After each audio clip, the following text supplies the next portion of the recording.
Hello, my name is Ray Kerlick. I'm a partner at the law firm of Wadler, Perches, Hundl, and Kerlick in Wharton, Texas, principal office. I'm here today to talk a little bit about insurance policies and some of the different benefits that are provided to you as an insurance policy holder, specifically a liability or CGL policy. For those of you who operate small businesses, this is potentially one of the most important assets you have in your portfolio.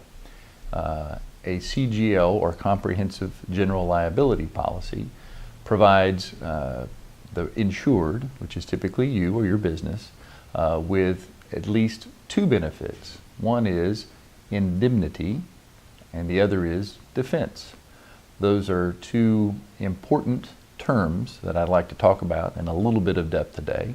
But perhaps most importantly is knowing that if you have a comprehensive general liability policy, that you'll need to notify your insurer, typically through your agent, of any potential claims and certainly of any lawsuits as promptly as possible. That allows the insurance company to provide you with an attorney at their cost to defend you from that lawsuit. So let's talk a little bit about the types of issues that arise when you've been sued as a small business owner and you've turned in this claim to your insurance company. Typically, you'll receive as a first notice of a claim some type of written letter. Normally this would be from an attorney, but it may be from another business owner or an individual. When you have notice that someone is threatening some type of claim or lawsuit against you, the best thing to do is immediately notify your agent of that claim, send them something in writing that confirms when the claim was made and when the alleged date of the incident about which they're complaining occurred. This is important because all policies have terms, and that term is an insurable period during which the policy is applicable. Most CGL policies are what we call occurrence policies. And what that means is if there's an occurrence during the time frame for which you're covered, that policy will provide coverage. If the occurrence happened either before or after that term, there will be no coverage. So the best idea is always to notify as many potentially applicable insurance policies as possible, because in the final analysis, it's never always clear exactly when the claim is alleged to have happened, and what you don't want to do is waive any rights that you may have in your insurance policy. Again, typically what will happen is the insurance company will provide you with some information about the coverage and a confirmation that they have received the claim. They won't immediately notify you whether or not the claim is covered. Typically that will take a number of weeks, but potentially if there is a lawsuit on file, what will happen is that you will have an attorney file what's called an answer for you, basically to protect your rights against the lawsuit. Most times that's included within the defense section of the CGL policy. The insurance company not only has the obligation to cover any potentially covered claims that you have made against you, but also to pay for your attorney's fees in defending yourself against those claims. And with a great many claims, that's potentially the most expensive part of the claim, is paying the attorneys to defend it. So this defense obligation is very important.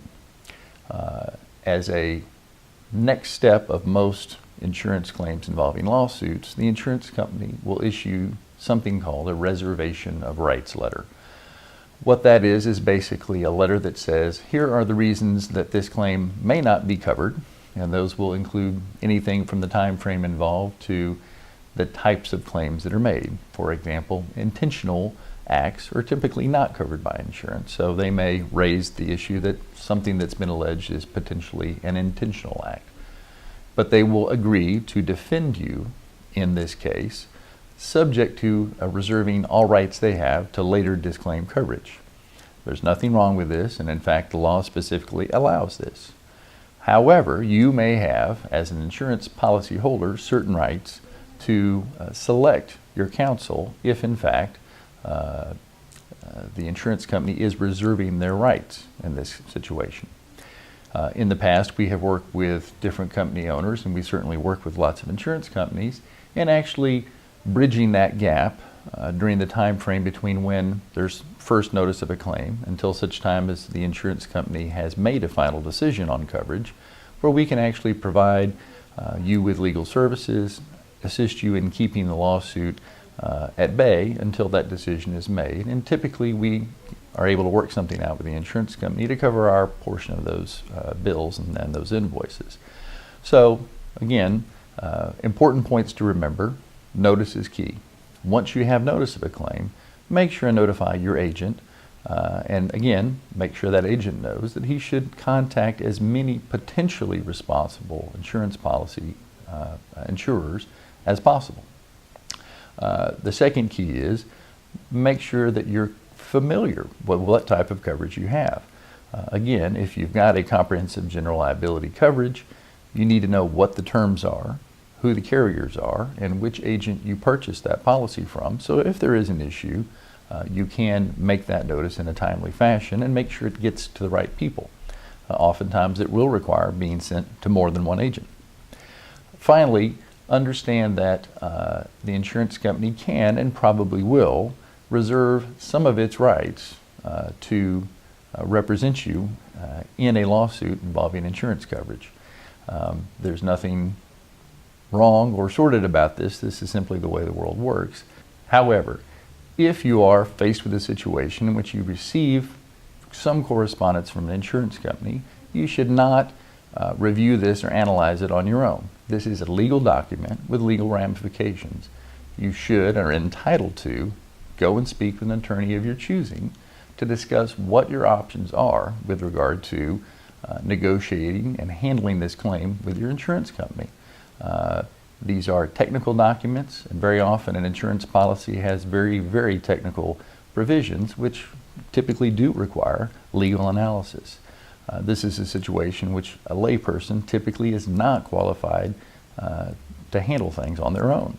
And again, I think it's typically not in your best interest to assume that the insurance company is also looking out for you. That's normally not the way it works. So in a situation like this, please feel free to contact our office or a lawyer of your choosing to discuss what your options might be with regard to any correspondence you receive from an insurance company. Preserve your rights, contact an attorney of your choosing, and again, make sure you put everybody on notice that you need to of problems that you may have moving forward. Thanks for your time.